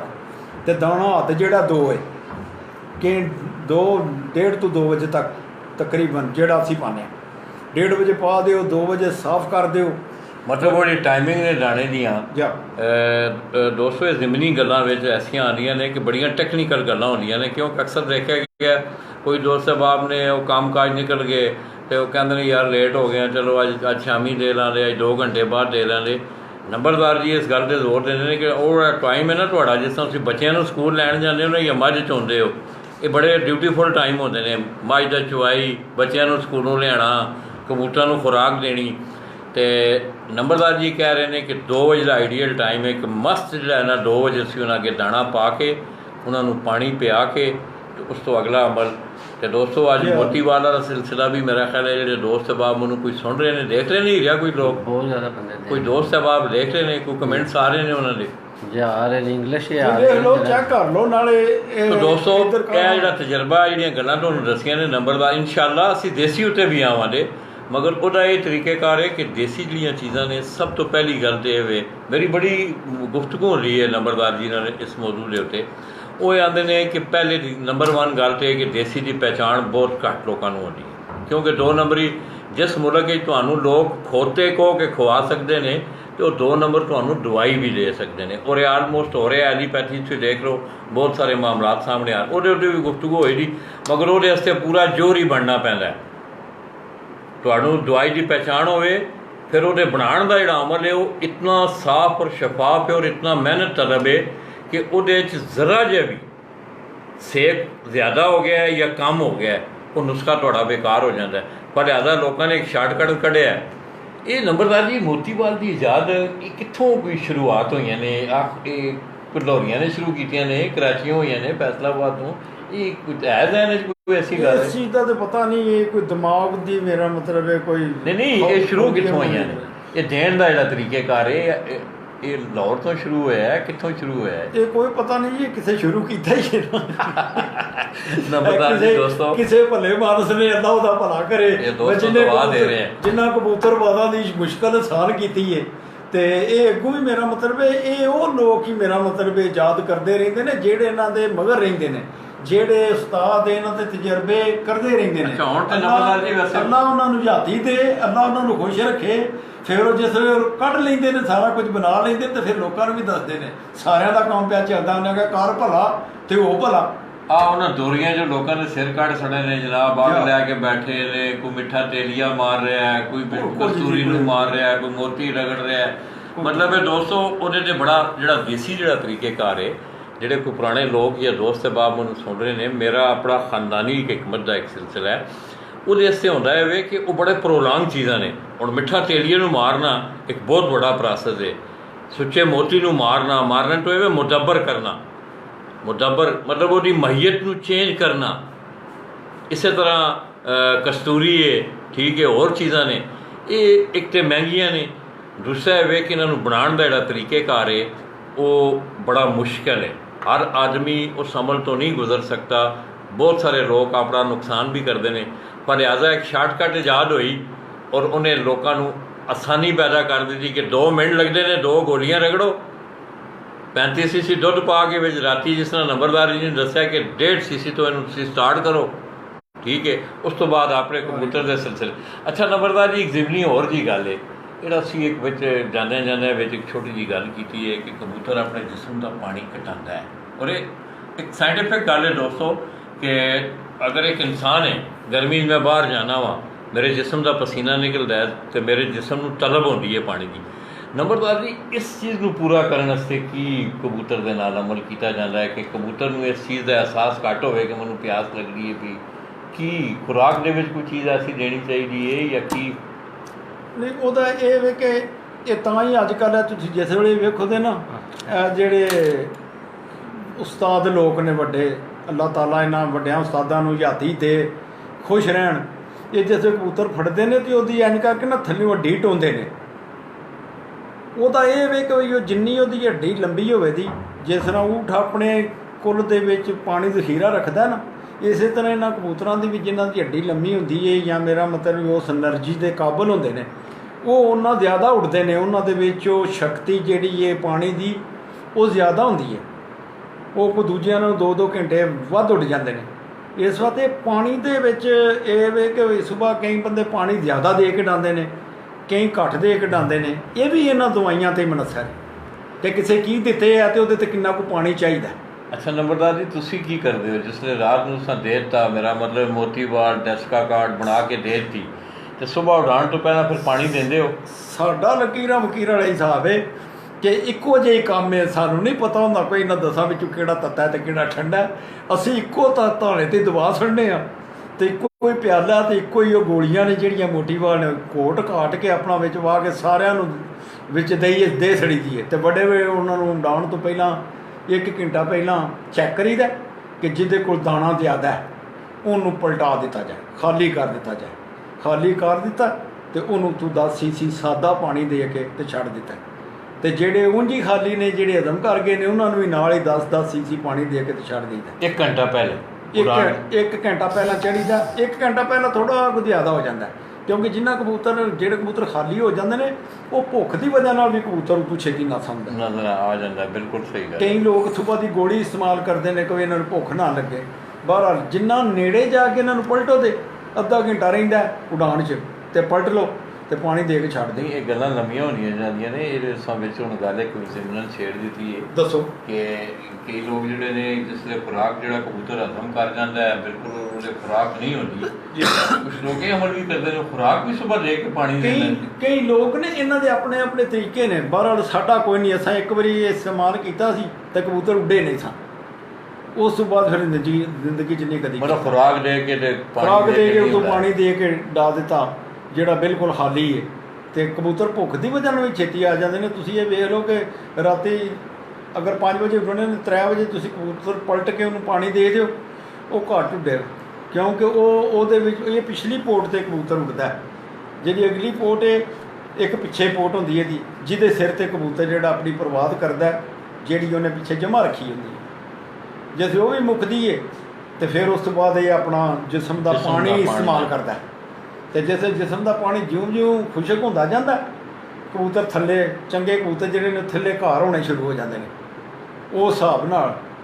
ਤੇ ਜਿਹੜੇ ਉੜ ਮਾਤਾ ਵਾਲੇ ਹੁੰਦੇ ਨੇ ਬਹੁਤੇ ਦਲੇਰ, ਉਹ ਟਿਕੇ ਰਹਿੰਦੇ ਨੇ। ਹੋ ਸਕਦਾ 10 ਮਿੰਟ ਹੋਰ ਨਿਕਲ ਜਾਣ, ਉਹਨਾਂ 10 ਮਿੰਟਾਂ ਦੇ ਵਿੱਚ ਉਹ ਕਿਤੇ ਕਠਾਲੇ ਤਵੀਆਂ ਟੁੱਟ ਜਾਂਦੇ ਨੇ, ਪਤਾ ਹੀ ਨਹੀਂ ਲੱਗਦਾ ਦਰਿਆ 'ਚ ਜਾ ਕੇ। ਦੋਸਤੋ आज अल्हम्दुलिल्लाह मेरे जो सारे दोस्त अहबाब जो आज जिन्होंने हमें सुना, दोनों भाइयों को पूरी कोशिश की नंबरदार जी ने कि असवज की तैयारी के हवाले से उन्होंने अपनी जो ज़िंदगी का तजर्बा था, बल्कि यहाँ तक दोस्तों आज तक इस तरह कभी नहीं हुआ, मैंने नहीं देखा किसी उस्ताद को इस तरह कि इतने मुखलस तरीके से उन्होंने अपनी बात, अपनी जो उन्होंने बात है वो छुपाई नहीं है।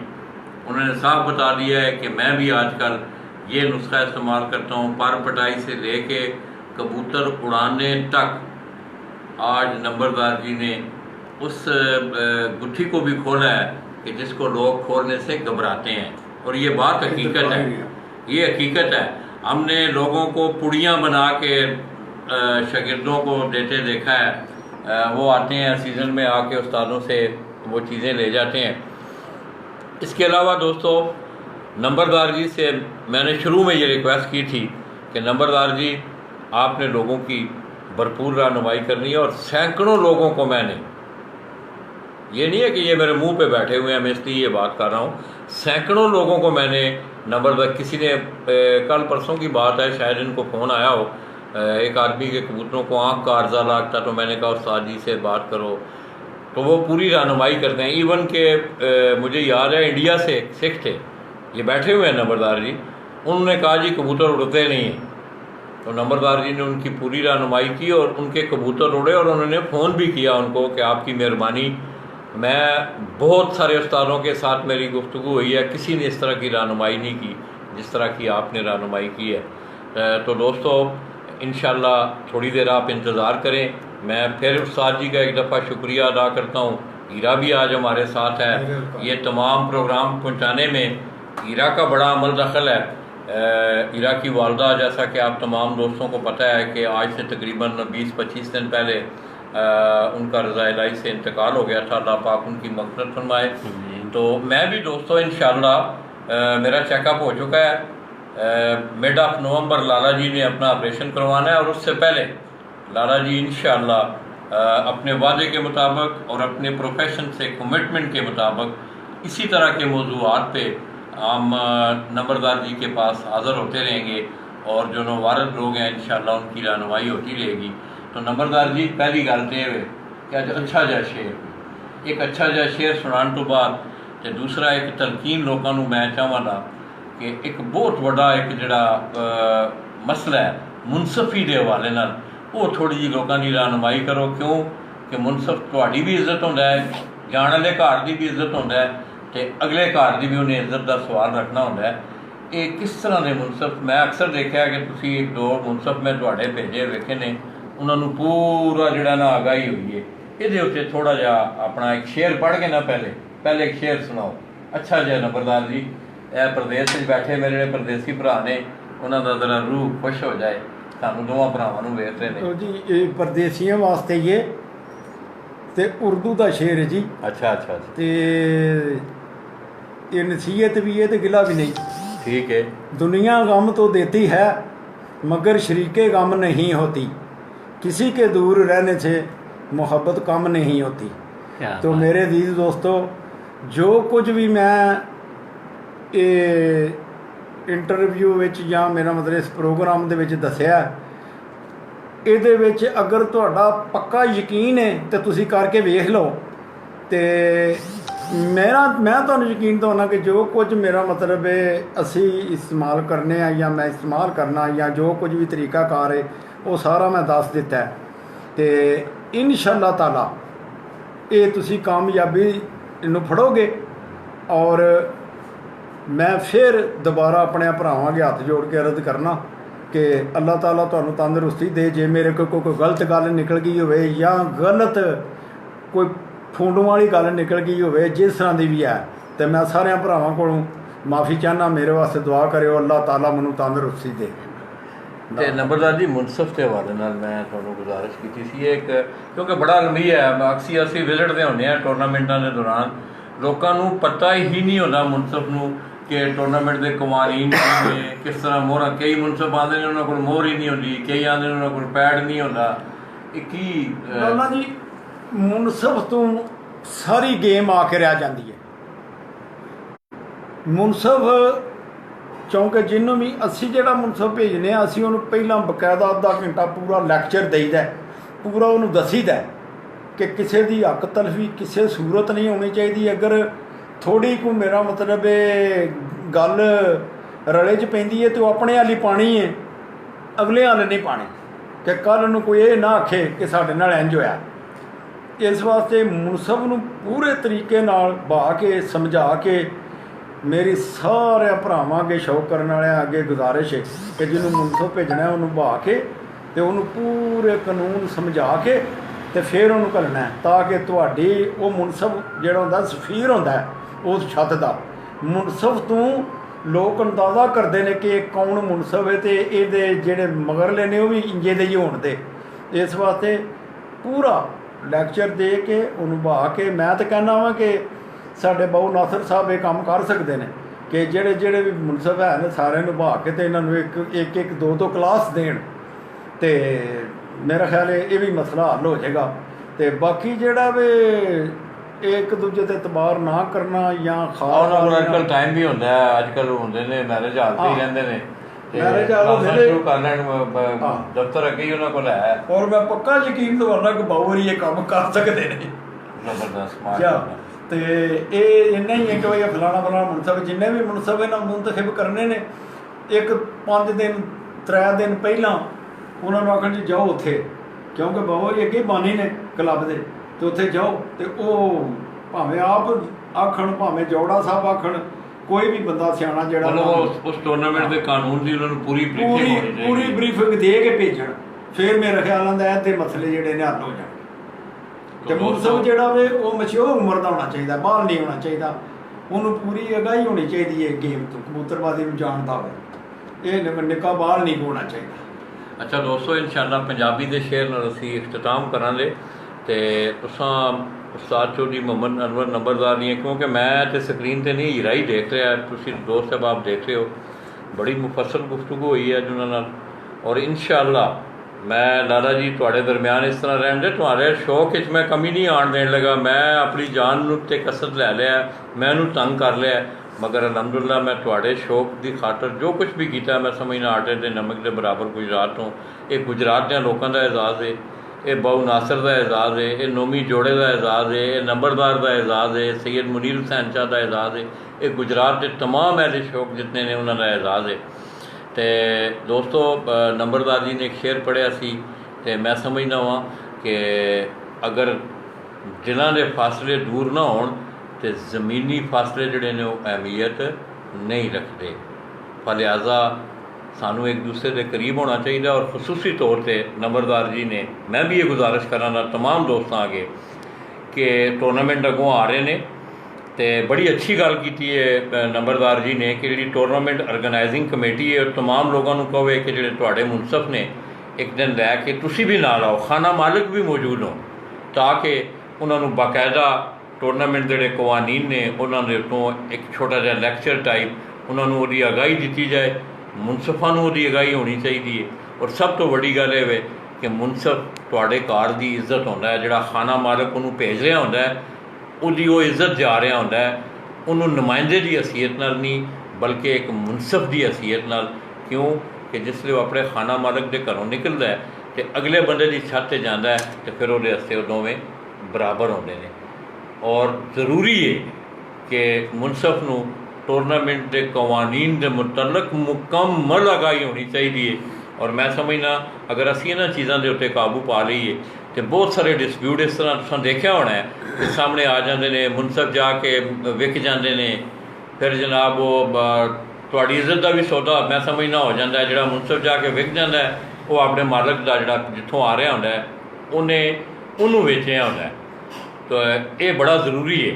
اور انہوں باقاعدہ ایک اچھے طریقے نال اپنا کانفیڈینشیل باعتماد ساتھی جہدے اتنے تمہیں پورا اعتماد ہوئے کہ یہ جا کے اتنے یہ نہیں کرے گا کہ انہوں جوڑے دی لالچ دے دیتی جائے، انہوں 5000 روپیہ دے دیتا جائے، کیونکہ ایک سائنٹیفک دی گل ہے. پہلے صرف چھت دا ہی منصف ہوتا سی. پہلے جیڑی چھت تو شوق ہو رہا اس چھت دا عام رکن ہوتا سی جڑا منصف جانا سی.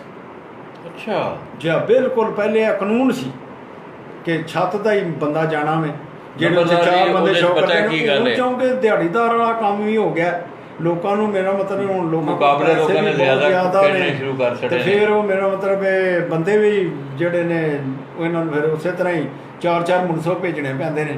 تو وہ پھر سارے چھت دے لوگ نہیں نہ ہوندے، چھت تے 1-2 بندہ یا 3 یا 4 بندے شوق کرنے والے ہوئے.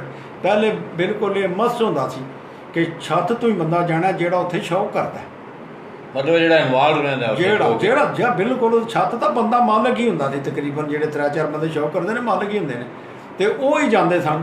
انہوں دے وچ یہ گل کوئی نہیں سی ہوندی. ہوں ہی کروڑا مچ گیا 4-5 سالوں کا کہ فلانے نے کر لیا. پر اپنے ضمیر دی بات ہے لالا جی جہاں بننا کہ جنہیں کھادیاں گاجراں دے ٹھڈ انہوں دے پیڑ بشک کو کر کے ویخ لے. 1 واری جت جے 2 واری جت جے نا نشان مٹتے ویکھے نے.